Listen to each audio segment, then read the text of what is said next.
여러분, 전쟁이 비트코인에 오히려 호재가 될 수 있다? 이게 과연 말이 되는 소리일까요? 오늘 우리가 한번 깊게 파고들 주제가 바로 이겁니다. 좀 직관에 반하는 질문이죠. 아니, 한번 생각해보세요. 전 세계가 위기인데 어떻게 비트코인 같은 자산이 오를 수 있다는 걸까요? 처음 들으면 정말 황당하게 들릴 수도 있는 얘기죠. 근데 재밌는 게 뭐냐면 이 분석을 시작한 사람도 처음엔 그냥 직감이었다는 거예요. 설마? 했는데 데이터를 딱 열어보니까 내 생각이 맞았네? 이렇게 된 거죠. 자, 그럼 단순한 추측이 어떻게 구체적인 가설이 됐는지 그 과정을 지금부터 같이 한번 따라가 보시죠. 좋습니다. 그럼 한번 본격적으로 파고들어 볼까요? 우선 분쟁이 딱 터지고 나서 처음 16실 동안 시장이 어떻게 움직였는지 그 숫자부터 한번 보시죠. 보세요. 무려 플러스 14%입니다. 이게 그냥 가격 방어를 했다, 이 정도 수준이 아니에요. 최저점에서 순식간에 치고 올라가면서 뭐 금이나 S&P 500 같은 다른 자산들하고는 비교도 안 될 정도로 압도적인 성과를 보여준 거죠. 정말 놀랍지 않나요? 자, 그리고 더 흥미로운 건 바로 이 패턴이에요. 상승하는 바닥 패턴, 표로 한번 보세요. 보통 전쟁에서 뭔가 큰일이 빵 터지면 가격이 폭락해야 정상이잖아요. 근데 그게 아니라 오히려 저점이 계속해서 올라가고 있어요. 이건 뭘 의미할까요? 네, 바로 시장에 보이지 않는 강력한 매수세가 계속 들어오고 있다는 아주 강력한 신호인 거죠. 그렇다면 이런 생각이 들죠. 에이, 이번 한 번만 우연히 그런 거 아닐까? 좋은 질문입니다. 그래서 가장 최근에 있었던 비슷한 사례, 바로 러시아 우크라이나 전쟁 때랑 한번 비교를 해봤습니다.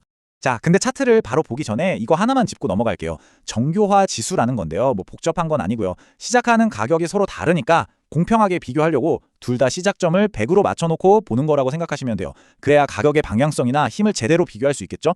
자, 결과를 보세요. 정말 놀랍도록 비슷하지 않나요? 두 전쟁 모두 초반 16일 동안 비트코인 가격이 확 튀어오르는 거의 판박이 같은 패턴을 보여주고 있습니다. 이건 이번 현상이 결코 우연이 아닐 수도 있다는 걸 아주 강력하게 보여주는 거죠.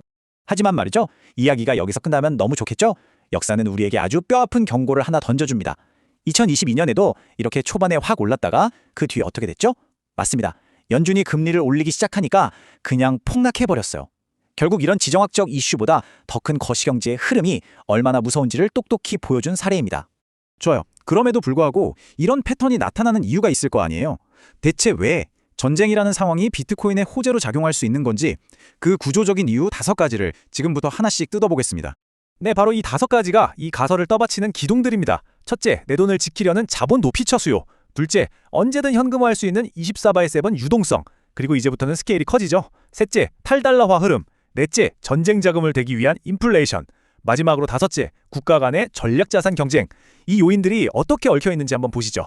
이거 보세요. 첫 번째 이유인 자본 도피. 이게 그냥 그럴 것이다 라는 추측이 아니에요. 실제 데이터입니다. 전쟁이 딱 터지자마자 몇 시간 만에 이란 최대 거래소에서 출금량이 873%나 폭증했어요. 이 돈들이 다 어디로 갔을까요? 바로 국경 없는 자산, 비트코인으로 옮겨간 거죠. 블록체인에 기록된 빼도 박도 못하는 증거입니다. 자, 세 번째 이유는 이제 판이 훨씬 커집니다. 페트로달러라고 들어보셨죠? 지난 50년 넘게 석유는 곧 달러라는 공식이 전 세계를 지배해왔고, 이게 바로 미국의 힘의 원천이었습니다. 그런데 지금 이란이 앞으로 우리 해협 지나려면 위안화로 결제해라고 나오면서 이 공식에 정면으로 도전하고 있는 겁니다. 달러의 지배력에 금이 가기 시작하면 사람들은 자연스럽게 그 누구의 것도 아닌 중립 자산을 찾게 될 거고, 그게 바로 비트코인이 될 수 있다는 거죠. 그리고 네 번째, 이건 아주 간단하고도 강력한 논리입니다. 전쟁을 하려면 뭐가 필요하죠? 돈이죠. 엄청난 돈이요. 그 돈 어디서 나올까요? 결국 정부가 돈을 찍어낼 수밖에 없습니다. 그럼 어떻게 되죠? 네, 당연히 돈의 가치가 떨어지는 인플레이션이 오게 됩니다. 그럼 사람들은 자기 돈의 가치를 지키기 위해서 뭘 찾을까요? 바로 인플레이션에 피할 수 있는 자산을 찾게 되는 거죠. 자, 여기까지 들으면 비트코인의 미래가 아주 장밋빛 같죠? 하지만 세상 일이 그렇게 간단하지가 않습니다. 지금까지 쌓아올린 이 모든 긍정적인 가설을 단 한 방에 무너뜨릴 수 있는 아주 결정적인 리스크 3가지가 있습니다.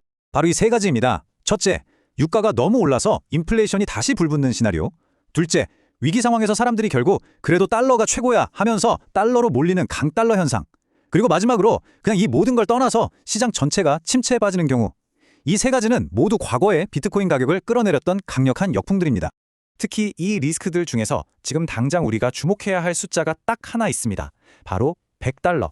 유가가 만약 배럴당 100달러를 넘어서 계속 그 위에 머문다면 그러면 금리 인하는 물 건너가는 거고, 비트코인이 포함한 모든 위험 자산이 엄청난 압박을 받게 될 겁니다. 이 숫자가 바로 임계점인 거죠.